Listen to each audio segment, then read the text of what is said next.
Hello friends, I am Dr. Pavan Kumar, consultant cardiac surgeon at Leelavati Hospital, Mumbai, India. Today we share some information about a procedure called as endarterectomy procedure in coronary artery bypass surgery. Coronary endarterectomy procedure by definition is a procedure of removal of atheroscleromatous plaque, and the core of the plaque is dissected out to restore the normal sized lumen in the coronary arteries. Now, what is the benefit of this procedure? Endarterectomy procedure is beneficial, very useful in achieving complete coronary revascularization. In patients with the diffuse coronary artery disease, particularly the distal portion of the coronary artery is blocked or has a disease in there, and if we put in such situation, if we put a graft, that graft either will fail or will supply reduced amount of blood flow as it was required from that graft. So they are most likely to fail. That is why we have to core out the internal lumina or the intima of the media to make a completely patent lumen in the coronary arteries. To do that, we require this procedure called as coronary endarterectomy procedure. Now, what is the incidence of this procedure? Normally, we don't do this procedure very often. In international literature, the incidence is between 4% to 5% of all coronary artery bypass surgeries. In my experience of over 32 years in Mumbai, where I have done around 12,000 coronary artery bypass surgeries, I have done around 800 coronary endarterectomy procedures in different vessels of the coronaries. The left anterdescending artery was the most common, then the right coronary artery and the posterior descending artery, and then less often in circumflex artery. Many of the times in many of the patients I have to do double vessel endarterectomy, or in some cases I have done triple vessel coronary endarterectomy procedure. Now, if you think that why do we require this procedure? What are the indications of coronary endarterectomy procedure? The indications are diffusely diseased coronary artery, as I told you about earlier, or there are multiple blocks throughout the length of the coronary artery, or the vessel is totally occluded. Like a person who suffers a heart attack, usually coronary artery may get occluded.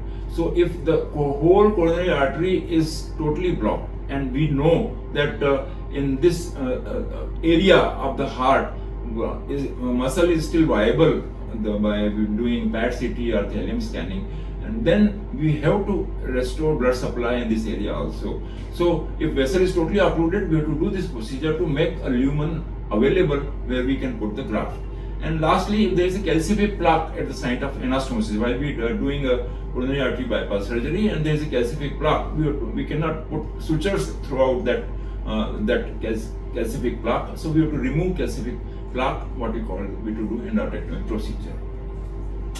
Now, procedure is very simple.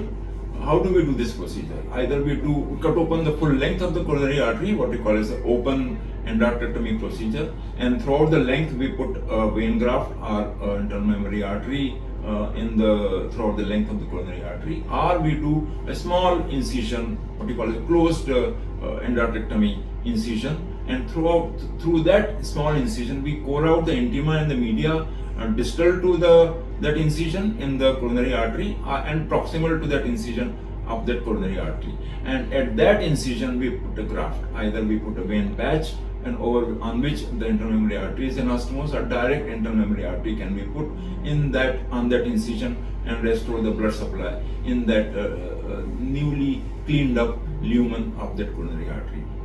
So these are the things which we do in this procedure. This procedure has to be done very gently. We using traction and counter traction with the special equipments we use to core out clearly with the branches and the septals of the coronary artery, and full length has to be taken out and restore the normal lumen. That is how we take out. We see in this picture the whole length of the right coronary artery and the PDA has been taken out, so that lumen is patent till the end of the coronary artery. Similarly, if you see on the left anterdescending artery, in this specimen, you take out the full LAD as long as the blocks are there. All blocks are removed, and then we put a graft on that, so that graft flows, blood flow through the graft is very good.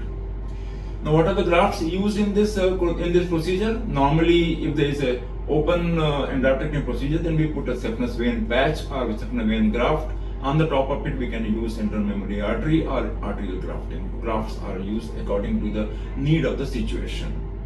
Now, what are the dangers in this endarterectomy procedure? There are dangers if you don't do it properly. If there is an incomplete endarterectomy procedure, the ends are not tapered well, so that there may be obstruction beyond, and the graft flow will be limited, and then patient may suffer a heart attack, or graft will fail, or person will have a lot of arrhythmias after the operation, and it may have impression or impact on the heart function. Low cardiac output and ejection fraction may fall, and it can have a mortality also. It has a higher mortality if it is not done properly.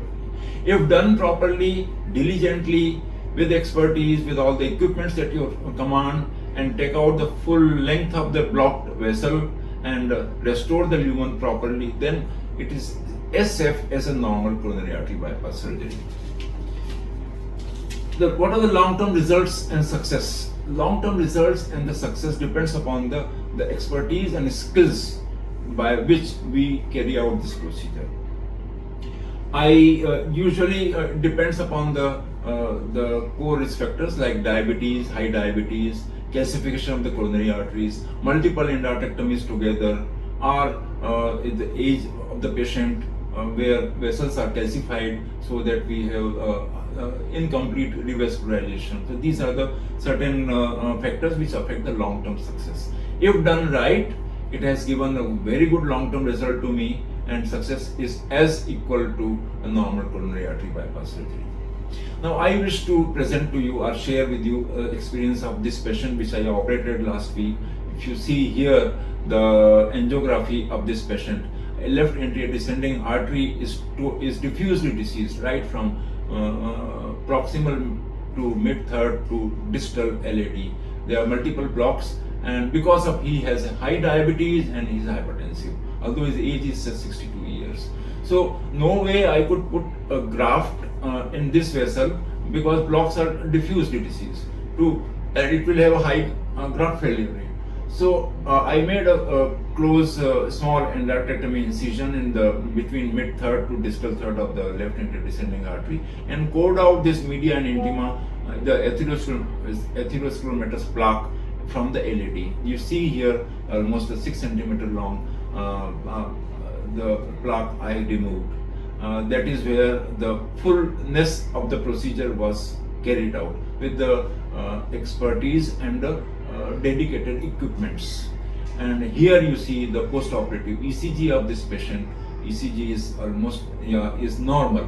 So that is the beauty of this procedure. If done right, patient gets a very good benefit, excellent long-term results, and this graft will have a very good long-term result. So important point is that endarterectomy procedure should be done when required, and normally there are not many surgeons we do, because they think that this procedure has a certain amount of risks involved with the post-operative complications. But if you have expertise and if you have experience and if you have adequate the right specific equipments, you can do this procedure safely, because it is very important to provide blood supply to all the areas of the myocardium, whether if it is a totally occluded coronary arteries or it's a diffusely diseased. You shouldn't leave a diseased vessel. You must provide complete revascularization of the myocardium, even if it is the coronary arteries are diffusely diseased. That's the aim of the successful coronary artery bypass surgery. Thank you very much.